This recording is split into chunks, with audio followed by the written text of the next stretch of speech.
Yotzim Chofshi, Kevan Shemet Adam Naaseh Chofshi Min HaMitzvot. Mais ça, ici, c'est énorme. Puisqu'il est mort, il n'est pas tourné mitzvot. Donc, on peut l'enterrer avec Shadnez. Ah, il va se réveiller, il aura Shadnez. Mitzvot, betelot, le'atid lavo. Donc, il ne faut pas traduire. Lorsque l'homme, il est mort, il n'est pas tourné mitzvot. Il faut dire, à partir du moment où il est mort, il n'y a plus de mitzvot. Même si demain, il revit. Donc, il n'y a plus de mitzvot, le'atid lavo. Et c'est ça qu'il a dit dans Shabbat. C'est pour ça qu'on n'est pas Mechalel Shabbat pour un mort. Et c'est pour ça qu'il faut faire des mitzvot avant de mourir, parce qu'après, il n'y aura plus de mitzvot. Il n'y a plus de mitzvot. Le'atid lavo, il n'y a plus de mitzvot, c'est fini. Voilà. Après, il n'y a plus de mitzvot. Même si tu revis. Oui. C'est pas la sujet.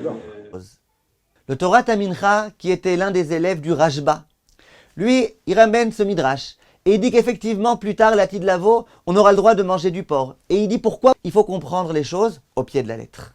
Que ce soit le même qui rumine ou que ce soit le même qui rumine pas, en tous les cas, il sera autorisé.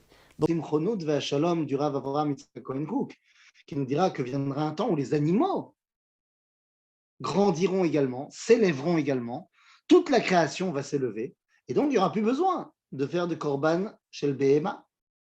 On n'y est pas encore, vous inquiétez pas, mais ici Malachi nous place comme un idéal. Israël omrim le melech ha'aravi bet hamikdash shelanu hem. Maintenant, ce qui se passe, c'est que le peuple d'Israël, il va voir encore les Arabes et il leur dit, le Bet Hamikdash est à nous. Alors il lui propose, c'est-à-dire nous, les Juifs, on propose aux Arabes, prenez de l'argent et laissez le Bet Hamikdash.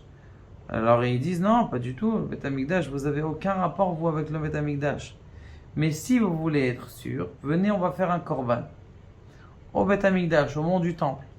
On va faire 2 echalot, 2 misbeach.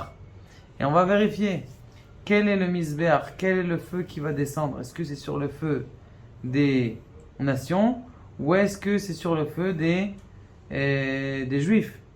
Et qu'est-ce qu'il va faire à Kadosh Baruch Hu? Il va faire descendre un feu qui va tomber sur le feu des goïm, pas des juifs. Sur le Melech des Arabes, c'est eux. C'est donc le korban qui va être fait, un korban des juifs et un korban des arabes, pour savoir c'est qui est élu. Le Melech Kedar, il s'appelle. Le Melech Kedar, eh bien, ils sont en train de faire un korban. Et quel est le korban qui a accepté? Le korban des arabes. Alors qu'on pensait que nous, c'est les juifs qui allaient être acceptés.